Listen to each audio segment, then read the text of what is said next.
दोनों पार्टियों के आज नेता हमारे पास अभी फिलहाल नहीं है, लेकिन आपको याद करना होगा कि दोनों का दावा 2/3 बहुमत से जीतने का है, तो उसके तो आसार अभी तक कहीं दूर दूर तक दिखाई नहीं दे रहे। अमित, बिल्कुल, क्योंकि वहां पर इसलिए नहीं है क्योंकि जो हमने बताया कि बीजेपी ने 2019 का जो अपना ट्रेंड है उसको मैदान में रिटेन किया है, और दूसरी बात यह कि बीजेपी ने साथ ही साथ अपने आप को और भी ज्यादा कंसोलिडेट किया है। इस वक्त जो बोनगा उत्तर की हम देख रहे हैं, वहां पर मथुरा बहुल इलाके में हम आ गए हैं। बोनगा उत्तर जो हमें ट्रेंड वहां पर लोगों को ग्राउंड रिपोर्ट में मिला था कि वो टीएमसी के तरफ जा रहे हैं, तो वो यहां नजर आ रहा है। लेकिन जो बोनगा दक्षिण होगा वहां पर बीजेपी स्ट्रांग होगी। अगर जैसे रिजल्ट आएंगे तो रुझान में वो आपको आगे नजर आएंगे। लेकिन नंदीग्राम से ममता बनर्जी अब काफी देर से पीछे चल रही हैं। आपको बता दें, पहले राउंड की गिनती अभी चल रही है वहां पर, और तो हो सकता है बनर्जी ट्रेल कर रही है नंदीग्राम। सौरभ, हो सकता है कि इस वक्त जो नंदीग्राम 2 है वहां से वहां के जो रुझान है वो पहले आ रहे हो, या वहां के जो बैलेट्स हैं वो पड़े जा रहे हो, या फिर जो वोटिंग मशीन में जो गए हो। क्योंकि जो नंदीग्राम 1 और 2 को समझना पड़ेगा। नंदीग्राम 1 वो इलाका है, उस ब्लॉक में ज्यादातर मुस्लिम वोटर्स हैं और वो बहुत ही स्ट्रांगली इसके साथ है, टीएमसी के साथ है। लेकिन उसी तरह से जो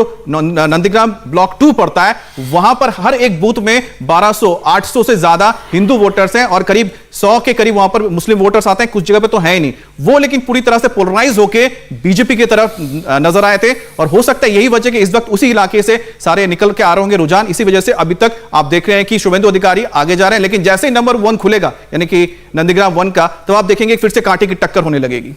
ठीक है पवन, नंदीग्राम में ममता बनर्जी का पीछे चलना आपको लगता है कि ये बरकरार रह सकता है? आपको लगता है कि नंदीग्राम में आखिरी राउंड तक शायद बात जा सकती है?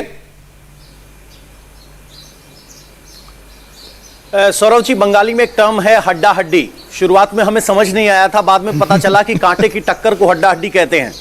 तो नंदीग्राम बेशक बिना किसी शक के हड्डा हड्डी होगा। और दूसरी बात, पश्चिम बंगाल का चुनाव जो आप बार बार कह रहे हो कि T20, ये T20 का वो सुपर ओवर है जो 8 घंटे चलेगा, शाम 5 बजे तक। तो आज ये ऊपर नीचे वाला स्कोर ज्यादा लंबा चलने वाला है, सिर्फ इसलिए कि क्योंकि मुकाबला सीधे बीजेपी और टीएमसी के बीच है। जो अदर फैक्टर्स थे, लेफ्ट, कांग्रेस या फिर फुरफुरा शरीफ, वो नेग्लिजिबल ग्राउंड पर दिखाई दिए हैं।